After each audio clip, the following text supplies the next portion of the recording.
Okay, we will not do the distance problem. We will only do the area problem. And just now we read through the textbook on those pages. Okay, so we're going to summarize. Okay, summarize. We want to find the area under this curve y equals f of x, which is area of this region S. Okay, so what we do is, okay, yeah, we're going to subdividing S into n strips, S1, S2, and Sn. Okay, so we know that, okay, because there are n strips, so between A and B there are what? N subintervals. Okay, n subintervals. For each of these subintervals, the width of this, the length of these subintervals, we call it is delta x. So this is delta x, this is delta x, and so on. Each delta x equals what? Between A and B, the length between A and B is B minus A, right?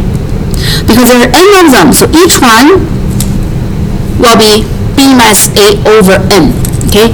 Yeah, B minus A over n. This is I would say this is a width of the strip. Okay? And then there are what? So it says here, okay, we're going to use what? SI, xi star, x2 star, xn star as a sample points. Okay, so for each subinterval, we're going to find a sample points. So this is x1 star. We use this as the height of the rectangle. We get a rectangle. Okay, so the height of this rectangle is f of x1 star. Okay, so now what is the area for this rectangle, you guys? It should be what? F of x1 star times by what? What is that? Delta x, right? Okay, so f of x1 star times by delta x. This is area of this first rectangle, right? Then in the second rectangle, well, in a second subinterval from x1 to x2, we find a sample point which is x2 star. So f of x2 star will be the height for this rectangle. So use f of x2 star as a height times by what? The width. This is the area for this rectangle, and so on. Okay, and so on. We're adding up the area for all of these rectangles. Okay, this is f of xn star times by delta x. Okay, and then we let what? Limit when n goes to infinity. Okay, so that will give us the area for the region S. Okay, this is the idea. Okay, we just learned. Okay, we just read through from the textbook. Okay, okay. A lot of times we're going to use what? Some special sample points. What are the special sample points? Either at its right endpoint from each subinterval, or at what? Left endpoint of the subinterval. Those are special ones. Sometimes we use what? Middle points. Okay, in between of the subinterval, which is the exactly middle point. Okay, middle value. That's going to be what? Our sample points. Okay, sample points. All right. So on the next page, we're going to look at the definition of definite integral. Okay, definite integral. So, and this sum,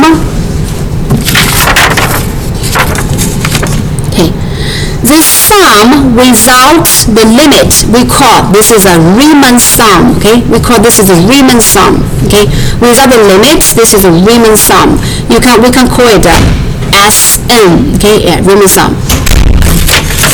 I'm not totally sure I understand what that equation is actually saying. What equation? The one that you just said was a Riemann sum. I'm not sure I really Riemann sum will be mentioned, I think, from in the next section. Okay. However, is our class Wednesday?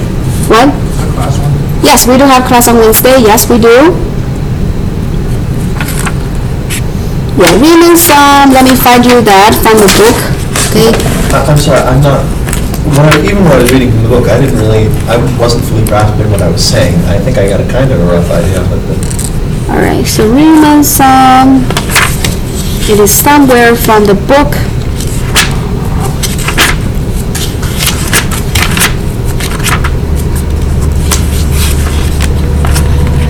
Here. This is actually from section 5.2, but we can also mention that, okay? So here, this limit, okay, when n goes to infinity, this is a sum of all of those what? Areas of the rectangles, right? This gives us area of the region S, okay? Well, here, Oh, because the height of the triangle times the width of the triangle. Okay, I think I get it. so the Riemann sum is without the limits, okay? So it is without the limits, okay? So definition 2 is called a Riemann sum after blah blah blah, okay? Definition 2, so I would say this. We're going to use a sigma notation from section 5.2. We can talk about that on on Wednesday, okay? This is called a Riemann sum, okay? Without limits. I think I understand, thank you. You're welcome. Okay, I will show you more, okay? I'll show you more. So far we're talking about, if we choose limit, it's going to be the exact area for that region S, okay?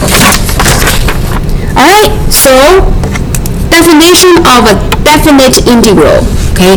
I'm going to ask another volunteer to read this definition, then we'll start to look at a practice question, okay? So, whose turn? Tyler? If f is a function defined for a less than x and x less than b, we divide the interval a, b into n sub-intervals of equal with a difference of b and a divided by n, we let x equal a. X0 equals a, right? X0. X0 equals a. Equals a, x1, x2, and so on, xn equals b. Yes. Be the endpoints of these sub-intervals, then we let x1, comma x2, so on to xn be any sample points in these sub-intervals. So x1 lies on Xi star, right? lies in the I sub-interval, I sub-intervals x1. xi minus 1 to xi. Then the definition integral of f from a to b is provided that integral A to b. a to b F of x dx. f x dx equals limit integral I equals what? N goes to infinity. Sigma. I from 1 to n. f of x difference. F of x I star. Times delta x, right? Provided that this limit exists and gives the same value for all possible choices of same points. If it does exist, we say integral on a b. Okay, very good, thanks. This is very hard to read, okay? It's not yeah. Okay, so just now we talked about, on the previous page, we talked about what? The limit of this sum, right? So this is a sum, okay, this is sum, okay? So, for the sum, okay, we can use a notation, we call this is a sigma, okay? Sigma, okay? So the sum of these products, okay, we can use what? F of x, what? I star times by delta x, when I goes to from 1 to what? To n. So the sigma notation means the sum of all of those xi star times by delta x, where x start from 1 to n, means this is the sum of f of x1 star times delta x, add by what? F of x2 star times by x, blah blah, is until f of xn star times by delta x. Okay, the sigma notation means the sum, okay? Yeah, I from 1 to n means, when we replace this I by 1 and 2 and 3 and 4, and then we add up all of these products, okay? So, okay, this thing, okay, this thing, okay, this limit thing, which is area A, we call it is what? Integral from a to b, f of x, what? Dx, okay? So to find the area of a region S, it's the same thing to find an integral of this function f of x from what? A to b, okay? So that's why we're talking about area problem, because eventually, okay, when n goes to infinity, okay, we're going to have exactly area for that region S, and then it is also defined by what? Definite integral of the function f of x from a to b. Is it hard to understand? Well, because this is the first time we're talking about it, so it is hard, okay? So I want you guys to understand this, okay?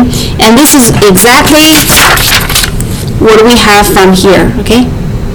Yeah, so it is called a definite integral, okay? So integral of f of x, when x varies between a to b, okay, this is called a definite integral. And this is what? Area of this what? Region S, okay? Alright, so this is our only new knowledge for us today, okay? And the rest of the class we're going to practice doing questions, okay? We're going to practice doing questions, alright? So, this first example, okay, question A. Could you move people a little higher so I can finish writing down that integral? Sure. Thank you, sorry. Samin, can you read this example for us? I don't want to.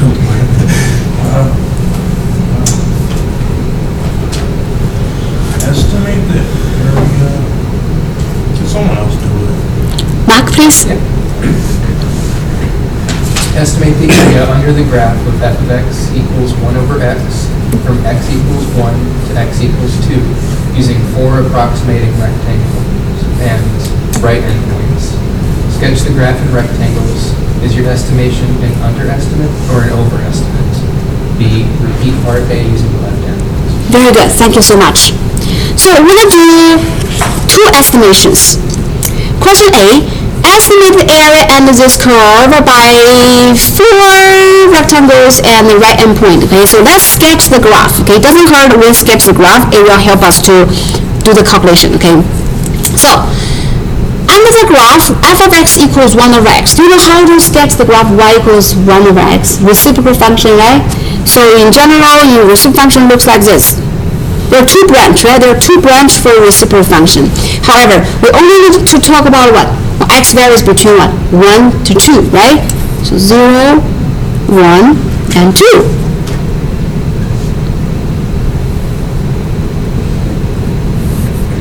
Okay, so my graph does not look very well, but reciprocal function looks like this, and there is another branch. Actually, it should go even deeper. Okay, never mind. I'm going to draw another picture.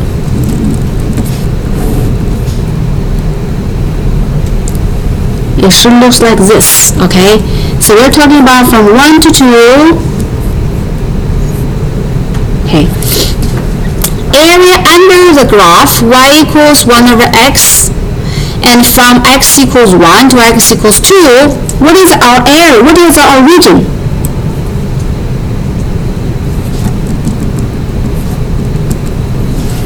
This is our region, right? Guys, do you see that? Alright, we're going to use 4 approximating rectangles and the right endpoint